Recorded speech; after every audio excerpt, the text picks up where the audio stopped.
महाराष्ट्रात मोठ्या प्रमाणात जन्म प्रमाणपत्र घोटाळा समोर आला होता. मुख्यमंत्री देवेंद्र फडणवीस यांनी 3 लाख जन्म प्रमाणपत्र वर्ष 2025 मध्ये रद्द करायला लावले. आता मुंबई महापालिकेत 87,347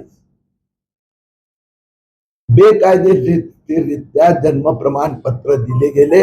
त्यासाठी SIT मुख्यमंत्री महोदयांनी घोषित केली आहे. अशाच पद्धतीने ठाण्यात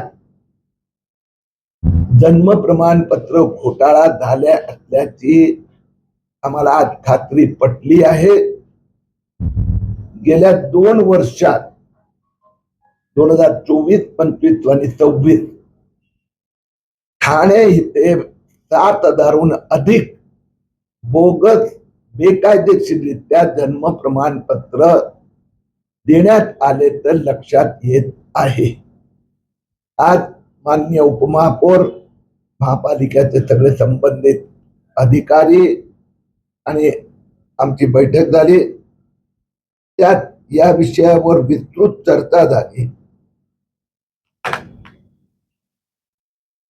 आणि या वर्षीचे म्हणजे या वर्षी जे नवजात शिशू नाही अन्य लोकांना जन्म प्रमाणपत्र दिले गेले आहेत त्याची चौकशी केली जाणार. ठाणे महापालिकेत एक विचित्र गोष्ट लक्षात आली आहे की एकाच वेळी इथे 2 जन्म प्रमाणपत्र देण्याची सिस्टम चालू आहे. एक केंद्र सरकारची CRS सिस्टम आणि दुसरी ठाणे महापालिकेने सुरू ठेवलेली TRP सिस्टम जे बेकायदेशीर आहे. या संबंधात मी मागणी केली आहे की ठाणे महापालिकेने गेल्या 5 वर्षात जे एडल्ट लोकांना मोर देन 18 इयर्स वाल्यांना सुधारित किंवा नवीन किंवा स्थलांतरित ज्यांना जन्म प्रमाणपत्र दिले आहेत त्यांचा फोरेन्सिक ऑडिट करावं. ओके.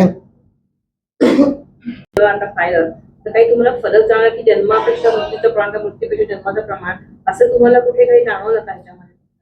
सध्या मी जन्म घोटाळ्यावर जास्त लक्ष देत आहे कारण की आपण बंगालमध्ये पाहिलं 64 लाख बांगलादेशी मतदारांची नावं रद्द करण्यात आली कारण की SIR मध्ये सगळे पुरावे द्यावे लागतात.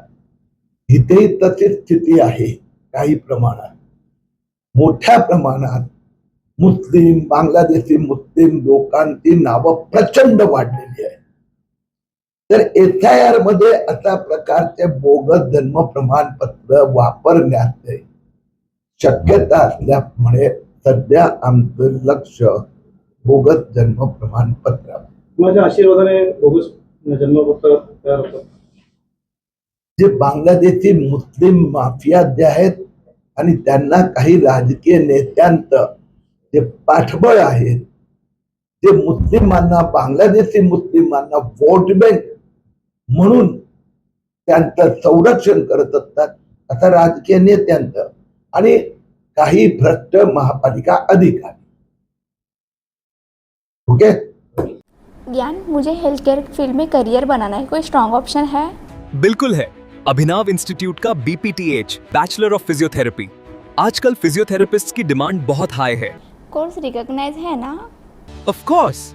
ये इंडिया की लार्जेस्ट मेडिकल यूनिवर्सिटी से एफिलिएटेड है, मतलब स्ट्रॉन्ग एकेडमिक वैल्यू. और करियर अपॉर्चुनिटीज कैसे रहेंगे? बहुत अमेजिंग.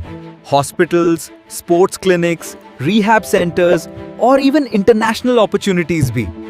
और सबसे इम्पोर्टेंट, प्लेसमेंट सपोर्ट मिलेगा? बिल्कुल. एक्सपीरियंस्ड फैकल्टीज और प्लेसमेंट गाइडेंस के साथ स्ट्रॉन्ग करियर सपोर्ट मिलता है. Sounds perfect. मैं आज ही अभिनव इंस्टीट्यूट के BPTH कोर्स के लिए अप्लाई करूंगी. तो वेट किस बात का? BPTH एडमिशंस ओपन है, लिमिटेड सीट्स. अभी अप्लाई करो अभिनव इंस्टीट्यूट में.